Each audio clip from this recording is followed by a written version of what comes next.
Hello, everyone. Since I last spoke to you on October 22nd, we elected a new president and vice president, and we have had announcements on two major scientific breakthroughs in the battle to combat the COVID-19 virus. Stocks have rebounded positively, with the S&P 500 appreciating about 3%, the NASDAQ up over 3.5%, and the domestic-oriented Russell 2000 up the most by over 9%. In my last video, I laid out three scenarios for the outcome of the election: a Biden presidency with a split Congress, a Trump presidency with a split Congress, and a blue wave Democratic sweep of the presidency and Congress.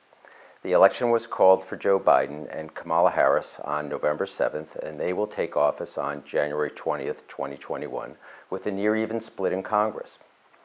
The plans for the Biden-Harris administration had included big spending on infrastructure, green economy initiatives, and further expansion of health care. Offsetting the economic tailwinds of these policies were plans to raise corporate and individual taxes and new regulation on the oil and gas and banking industries. The split in Congress will almost certainly curb the administration's ambitious plans, especially the unpopular tax increases and more regulation, and these are likely to be scaled back or eliminated entirely. Even with two undecided Senate races in Georgia, Democrats would have to win both seats just to have a 50-50 Senate split, which would still curtail many of these ambitious plans. The House of Representatives will remain with the Democrats, but with the smallest majority since FDR was the president. Voters seem to prefer the policies of the current president while voting him out of office. President-elect Joe Biden is an experienced politician and knows he will need to compromise to get his agenda passed. However, he can have an impact on trade by reversing tariffs enacted by his predecessor.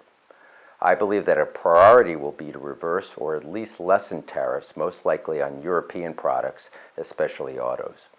The tariff situation with China is more complicated, as there are more legitimate concerns with regards to technology.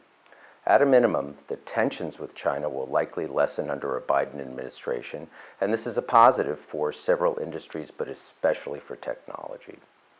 More economically impactful are the historic scientific breakthroughs for vaccines to combat the COVID-19 virus. On November 9th, Pfizer announced the results of a clinical trial with over 90% success. Then, on November 16th, Moderna announced a vaccine with 94% efficacy, delivered in record time for a vaccine. Both should receive approval and be available for the at-risk population before year-end and more broadly in 2021.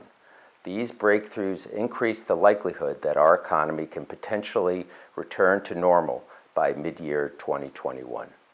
Previously, I had talked about increasing breadth of the S&P 500 stock index and what that might be saying about the future for the U.S. economy.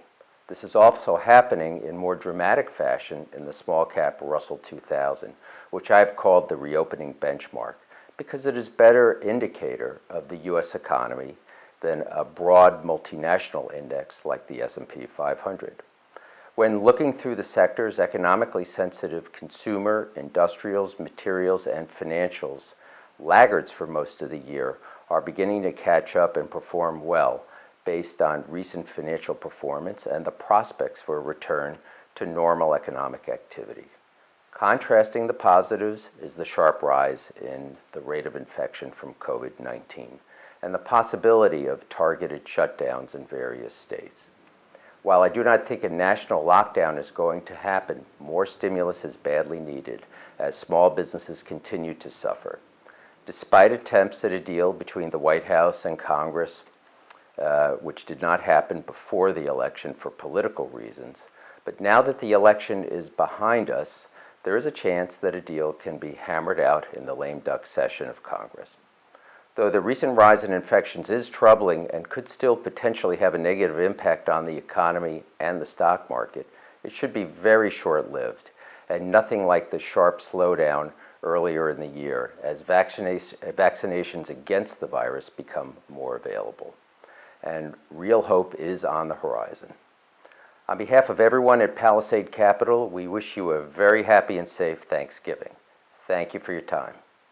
The information contained in this webcast reflects the views of Palisade Capital Management, LLC, as of the date of its original broadcast, and such views are subject to change without notice at any time. All information provided in this webcast is for informational purposes only and should not be considered investment advice or recommendation to purchase or sell any specific security. While the information presented herein, including information obtained from third parties, is believed to be reliable, no warranty is made concerning the accuracy of such information.